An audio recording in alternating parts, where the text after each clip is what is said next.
Today, we will delve into one of the most debated and controversial topics in contemporary European politics: the decision by Germany's Constitutional Protection Agency to classify the Alternative for Germany Party, or ADG for short, as confirmed right-wing extremist.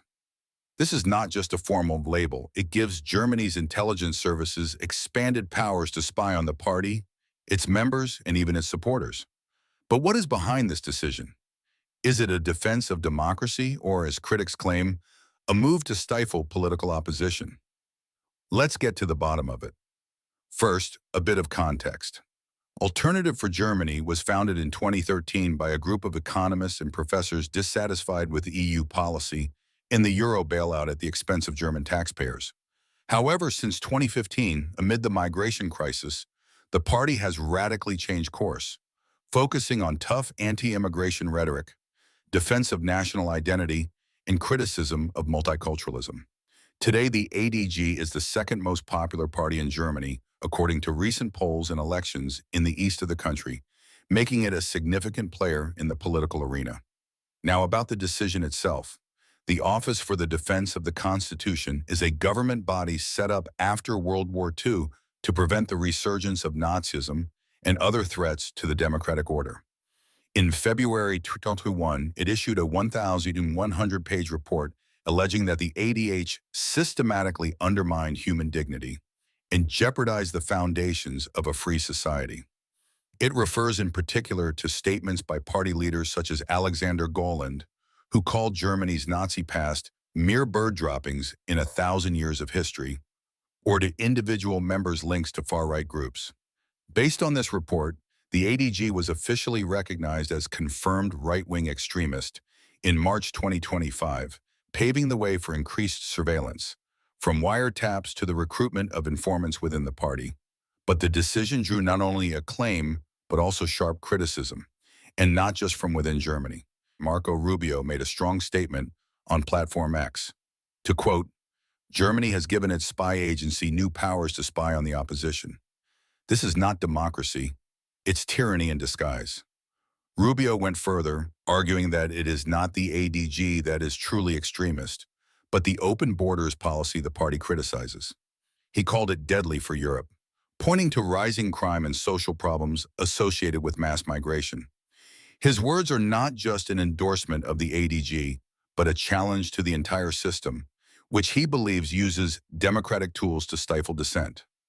So what is the crux of the dispute? On the one hand, supporters of the ADG's categorization argue that the party threatens the values of post-war Germany: tolerance, openness, and human rights.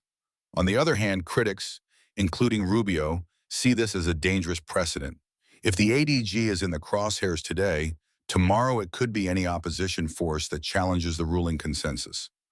What about the fact that the ADG is supported by millions of Germans? Is surveillance of the party an attack on their right to vote? The aim of our video is to get to the bottom of this complex issue. We will analyze the arguments for and against the ADG classification, examine the facts, the agency's report, and examples from history in order to understand where the line between defending democracy and violating political freedoms lies. We will also assess Marco Rubio's position. How valid are his criticisms, and what do they say about the global perception of European politics? This will be an in-depth dissection that will help you draw your own conclusions about what is happening in Germany and how it might affect the future of Europe. Now let's look at the position of the ADG itself.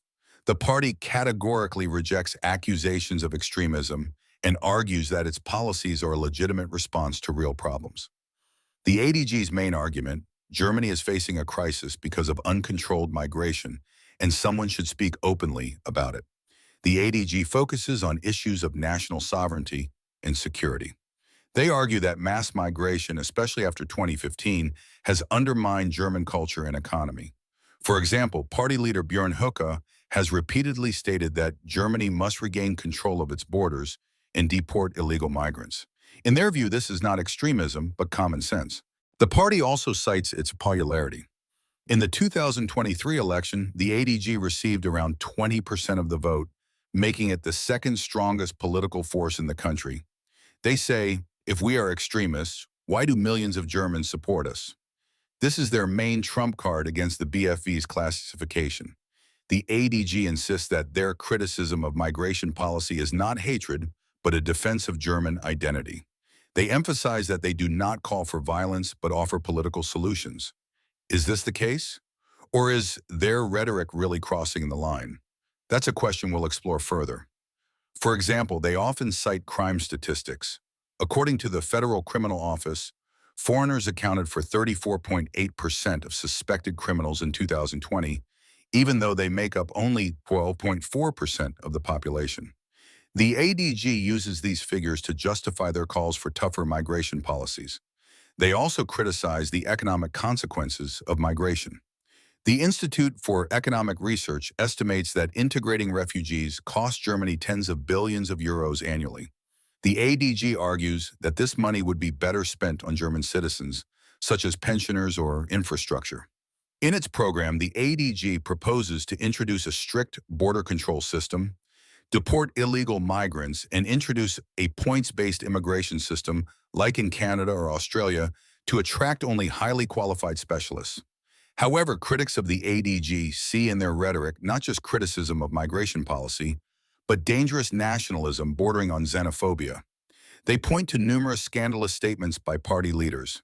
Critics argue that the ADG normalizes xenophobic and anti-democratic ideas, undermining the foundations of a German society built on tolerance and respect for diversity. All this is taking place against the backdrop of a difficult political situation in Germany. After the 2021 federal elections, the Social Democratic Party, SPD, won the most votes, but they need to form a coalition with other parties, such as the Greens and the Free Democratic Party, FDP, to form a government. Meanwhile, the ADG performed well in eastern states such as Saxony and Thuringia, where they won up to 25% of the vote.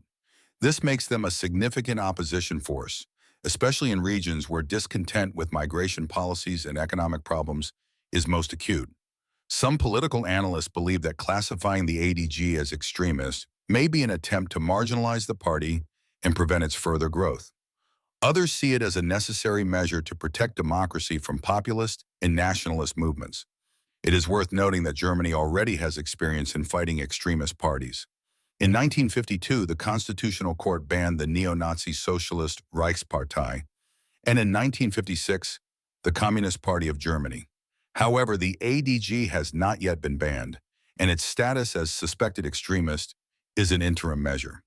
So is the ADG's classification as extremist justified, or is it a political tool to suppress opposition? This is a complex question with no clear answer. On the one hand, the ADG's rhetoric is indeed troubling, and its ties to radical groups require attention.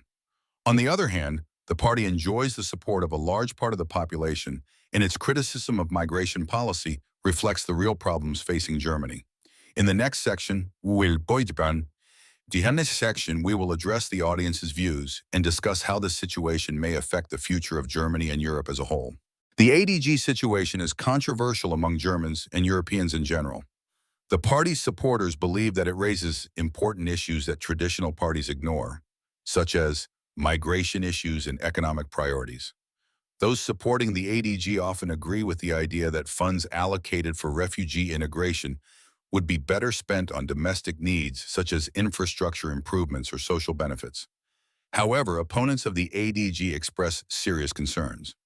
Many believe that ADG rhetoric contributes to the normalization of xenophobic and nationalist ideas, which could undermine tolerance in society, as well as scandalous statements by party leaders, and their alleged links to extremist groups are alarming to those who see the ADG as a threat to democratic values. Public opinion is divided, and this is reflected in the election results. The ADG has strong support in eastern regions such as Saxony and Thuringia, up to 25% of the vote, but remains a marginal force in the west of the country. The situation with the ADG could have long-term consequences for the German political landscape. The growing popularity of the ADG is exacerbating the divisions between East and West Germany and between supporters of globalization and nationalism. This could make it difficult to form stable coalitions in the future. The classification of the ADG as suspected extremist by the Federal Office for the Protection of the Constitution could either weaken the party by marginalizing it or, conversely, strengthen its position if supporters perceive this as political persecution. Even if the ADG remains in opposition, its influence is already forcing other parties, such as the CDU-CSU, to take a tougher stance on migration issues in order not to lose voters. Classifying the ADG as extremist remains a contentious issue. On the one hand, the party raises real issues, such as the economic costs of migration and rising crime, which resonates with a segment of the population. On the other hand, its rhetoric and ties to radical groups raise legitimate concerns about the future of democracy and tolerance in Germany. The future of Germany and Europe largely depends on how the authorities and society deal with this challenge. The balance between freedom of expression and the defense of democratic values will be a key factor in determining the way forward.